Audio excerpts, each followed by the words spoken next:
किसान भाइयों नमस्कार। जैसा कि आप जानते हैं कि प्रतापपुर शुगर मिल में आज के समय पर कुछ भी नया होता है या किसान नया करते हैं या चीनी मिल के अधिकारी के द्वारा कोई भी काम नया कराया जाता है तो ज़रूर हम आपको दिखाने की कोशिश करते हैं। उसी क्रम में आज हम पहुंचे हैं हमारे वरिष्ठतम एक्स वाइस चेयरमैन साहब प्रतापपुर श्री बालिस्टर सिंह जी के खेत पर, जिन्होंने मल्टीपल खेती करके, क्योंकि लोगों का मोह गन्ने से इधर भंग हो चुका, लेकिन ये शुरुआत से ही एग्रीकल्चर से जुड़े हुए हैं और इनके द्वारा एग्रीकल्चर की पढ़ाई की गई और इन्होंने चीनी मिल में ही अपना जीवन बिताया और उसके बाद गन्ने के साथ ही राजनीति में भी उतरे। उन्हीं की आज कहानी मैं लेकर आया हूँ आपके पास और उनके द्वारा जिस तरीके से गन्ने का मोह अभी नहीं छोड़ा गया, तो आज इनके खेत में देखने को मिल रहा है कि इनका कितना अच्छा लगाव गन्ने के साथ है। और गन्ने के साथ जब एक नहीं अच्छी तरीके से उनको मिल पा रही थी तो इनके द्वारा एक ऐसी खेती के बारे में सोचा गया जिस खेती के लिए किसान अभी यहाँ पे नहीं सोच पा रहे हैं और गन्ना एक ऐसी फसल बन के रह जा रही है जो किसान फायदा नहीं ले पा रहे हैं। आज चेयरमैन साहब के द्वारा यही फायदा अपने खेत पर लिया गया और इनके द्वारा जो आज गन्ने की कहानी बताई गई वो चेयरमैन साहब के द्वारा ही आज बताई जाएगी सभी किसान भाइयों को कि गन्ने के साथ किस तरीके से हम कॉमर्शियल तरीके से जुड़े जिससे किसान को अच्छा मुनाफा हो। चेयरमैन साहब, जैसे ही आपने ये प्लाट लगाया तो ये मैं मक्का भी देख रहा हूँ, गन्ना भी देख रहा हूँ, तो क्या सोच के और क्या आपका ये डिसीजन था और ऐसा किस तरीके से आपके दिमाग में आया?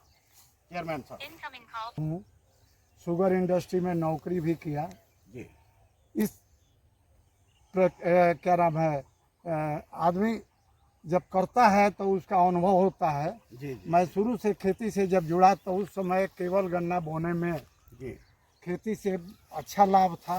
जी। आज परिस्थिति ये है कि खर्च बढ़ गया है जी। और इनकम के जगह पर जो है वो ना के बराबर हो रहा है। जी। जी। ऐसे स्थिति में सोचना ये आदमी सोचने के लिए बाध्य हो गया कि कुछ ऐसा किया जाए जिससे कुछ नकदी फसल भी कुछ हो। जी। तो मैं पहले तो एक बार मसूर और वो लगाया था गन्ना, लेकिन उससे उतना लाभ नहीं मिला। अब आज मैं अक्टूबर में गन्ना और मक्के की खेती किया हूँ। मक्का साथ में है, 2 लाइन गन्ना लगाया है, 1 लाइन मक्का की बोया है। मक्के से जल्दी हमको 2 महीने के अंदर कुछ इनकम हो जाएगा तो गन्ने का भी हम खर्च जो है वो चला पाएंगे। ऐसे परिस्थिति में मैं ये राय दूंगा सभी किसान भाइयों को कि अब सब फसली खेती सबसे आवश्यक हो गई। गन्ने के साथ चाहे गन्ने के साथ चाहे वो आलू किया जाए, मक्का किया जाए, गेहूं किया जाए, जो भी किया जाए वो लाभकारी रहेगा, खर्च जो है वो मेंटेन हो पाएगा।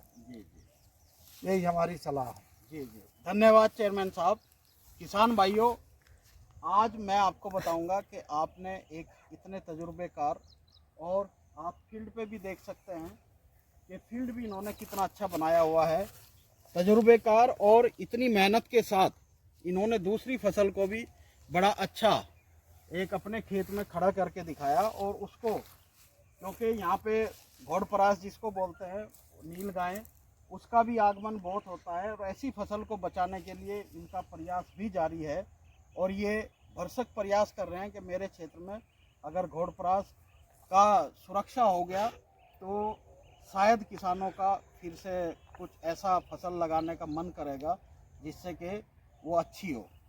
और आज इनके तजर्बे को हमने इस वीडियो में, इस क्लिप में इसीलिए कैद किया कि ऐसी स्थिति में इनका पूरा जीवन ही गन्ने के साथ बीता है, गन्ने के साथ ही पढ़ाई, गन्ने के साथ ही खेती और गन्ने के साथ ही नौकरी और राजनीतिक जब इन्होंने अपना कदम रखा तो वो भी गन्ने में ही रखा।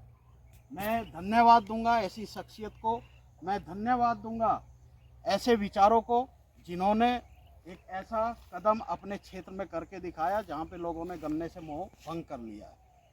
धन्यवाद चेयरमैन साहब। और मैं ये उम्मीद करूंगा कि सभी किसान भाई चेयरमैन साहब की बातों को ध्यान रखते हुए और ये कदम जरूर उठाएंगे कि गन्ने के साथ जिस समय जो सह फसली ली जा सके वो जरूर ले, जिससे किसान का एक आमदनी का स्रोत बने। बहुत बहुत धन्यवाद चेयरमैन साहब। नमस्कार। नमस्कार।